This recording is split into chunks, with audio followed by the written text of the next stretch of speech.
Hello and welcome back from Ilkley, Yorkshire. It feels just incredible to wake up here. Yorkshire Dales just a few minutes away from me. Honda Transalp downstairs and staying in such a characterful property like this. I cannot wait to hit the road. There are two specific roads I'm focusing on today, and it will be very different from yesterday because yesterday it was a 230-mile slog up the motorway just to get to the edge of the beauty spot. Now I'm here, the two roads for today I want to focus on are beautiful driving roads in the middle of glorious countryside, total solitude around. One of those roads is regarded by some as one of the finest driving roads in England.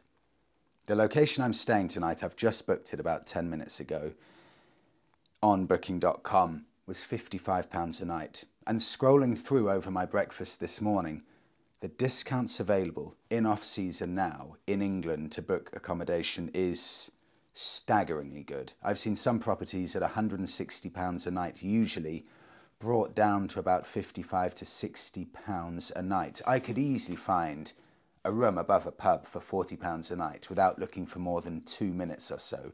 So you really can do a trip like this in the winter on a very, very reasonable budget. £55 a night for me though, I think above a pub tonight. 40 minutes away from that, but I'm going to do a big loop in order to get there. I can't waste any more time, I'm too excited. Let's go.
Oh, it's all so pretty. The problem is I'm stopping all the time. It's been 3 stops in 25 minutes just to enjoy the beautiful views. But this one I've stopped at because I want to show an example of a beautiful Yorkshire Dales village. It's like it's straight out of a postcard. I'll flip the camera.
Oh, this is so stupid of me. I've been enjoying the scenery too much and I didn't even think about fuel. I looked down at my fuel gauge and it's onto the final bar.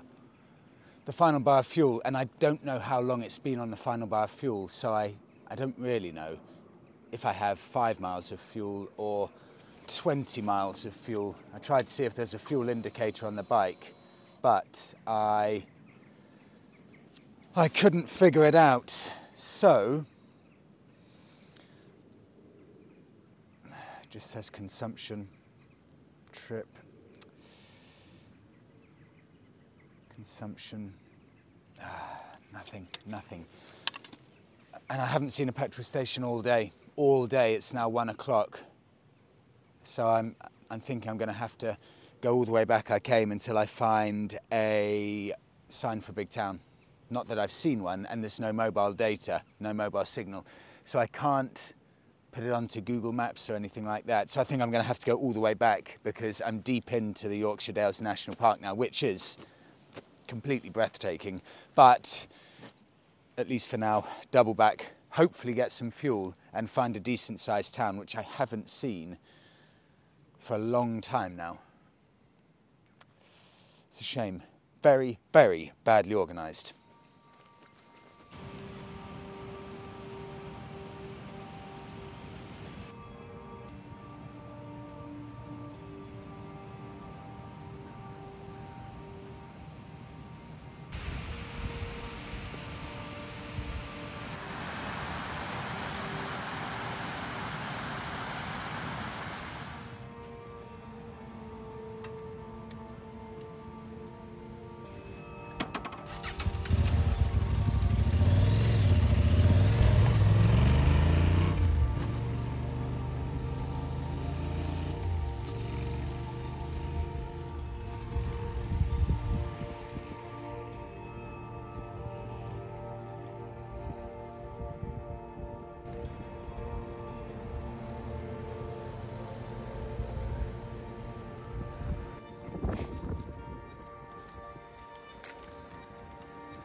That feels so much better. Bike's been filled to the brim. I have also eaten. That was a very, very good place. I highly recommend it. I was chatting to the owner there and he said that the place I'm going, I forget the exact name, I think it's the Buttertubs Pass, is indeed an extremely good driving road and very, very scenic. So I'm going to the right place. The only problem is I've been riding for 4 hours and I've covered about 20 miles. Right now I'm only about 20 miles away from where I started the day, so I now need to head off, not stop once until I get to the location, because the sun will set in about 2 hours and I'm going to be there at 4 o'clock, even if I don't stop once. I must get there today.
I made it.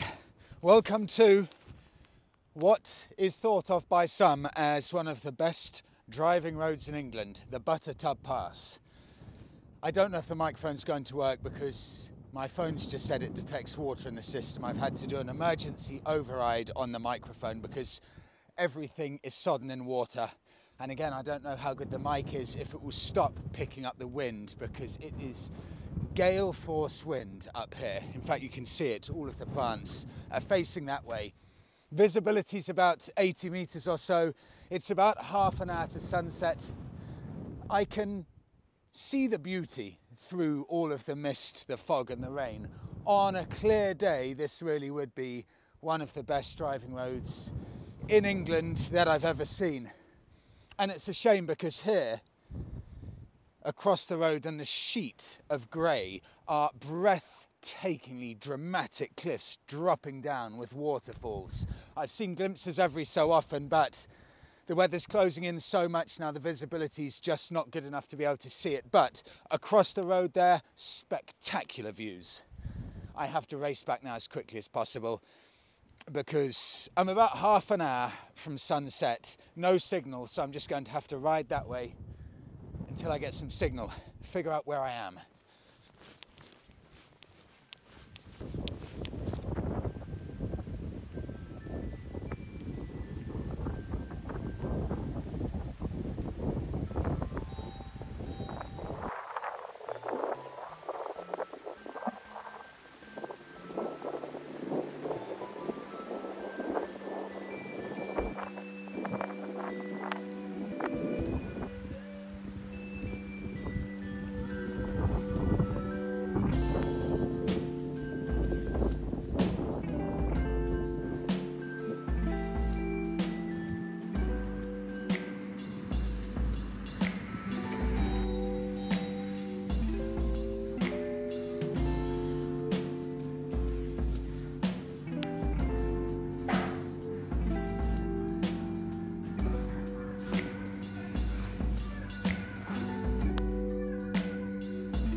welcome to, feels great to arrive. I think it's called the Tennants Inn. It's hard to put an exact date on this apparently. I was looking into this because there's so many different aspects of this building, but some bits apparently are about 400 years old or so. It's a classic pub/inn. So you've got the pub section downstairs with a restaurant that I filmed a bit earlier, and then upstairs you've got all of the rooms. Because it's off season, you have to get your food order in fairly early because I think they'll just close the kitchen if there aren't any orders coming in, because there simply isn't the footfall at this time of year. So I'm going to go downstairs, put in an order. I'm delighted that it feels like a sauna in here. I can feel myself heating up, going from cold outside to very, very warm in here. Massive radiator. I've wrapped everything around this because everything's soaking wet and it's so warm. It's burning my leg, but also within half an hour, it'll all be dry and I'll be good to go for tomorrow morning. So I'm running downstairs, putting an order in. Feels great to be in the warmth and dry. I'll take this off the tripod and show you what we've got. So very nice, very clean, simple, but everything you need. I think that will be a view of a very, very sheer rock. In fact, I think it will be that I'll be looking out to in the morning. TV, little coffee machine there, bathroom. So it's nothing ludicrously fancy, but more than enough. Last bit of stuff I need to do, just to empty that waterproof bag, and then I'm done.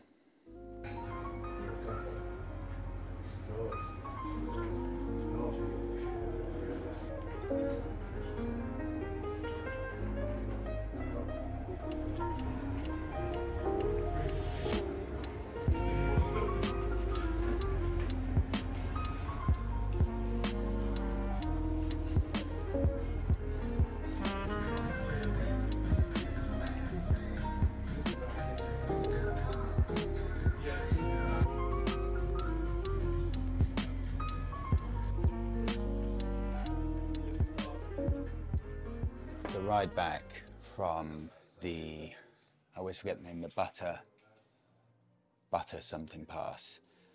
I shouldn't have done the last stop off to get a pic with the bike in the front, because I ended up riding back the whole way in almost pitch black.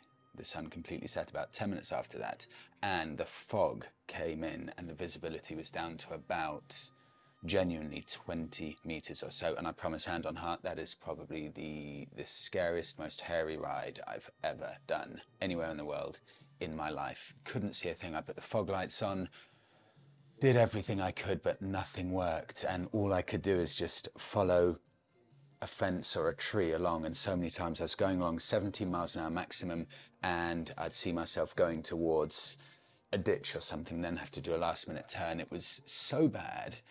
I've never done this before. It was so bad I was semi-considering sleeping out in the open, because I had my waterproof, so I've been really warm all day. I thought, look, I can just lie down next to the bike and sleep there. It was that bad. It was really scary. Anyway, I survived.